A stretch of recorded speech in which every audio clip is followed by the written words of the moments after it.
Selon le chef du gouvernement marocain Aziz Akanouche, une assiette foncière de 1,5 million d'hectares a été mobilisée pour mettre en œuvre l'offre Maroc relative au développement de l'hydrogène vert. En effet, le Maroc a lancé ce projet en 2024, ayant l'intention de réserver une bonne partie du domaine public pour accueillir 8 sites de production. Du point de vue chimique, l'hydrogène vert est avant tout de l'hydrogène, absolument le même hydrogène donc de masse atomique 1, c'est-à-dire la plus petite matière atomique de l'univers référencée dans le tableau périodique. L'hydrogène vert a ceci de particulier qu'il est produit de manière artificielle, mais de manière intégralement écologique, en ayant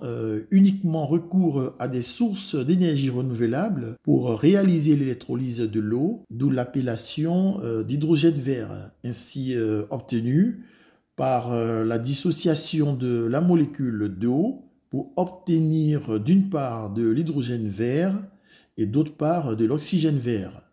Parmi les mesures incitatives initiées dans la filière hydrogène vert figure la simplification de 22 procédures et la réduction de 45% des documents requis pour les opérations d'investissement, dont 50% sont liés à la mobilisation de l'assiette foncière et 45% aux licences d'exploitation. Avec une capacité combinée de 1,8 gigawatt en énergie solaire et éolienne, le Maroc prévoit entre 2028 et 2029 la production de plus de 100 000 tonnes d'hydrogène et 600 000 tonnes d'ammoniac vert. L'hydrogène vert reste en tout état de cause un produit d'appel qui intéresse beaucoup les investisseurs et donc le Maroc est bien placé pour bénéficier de toutes les subventions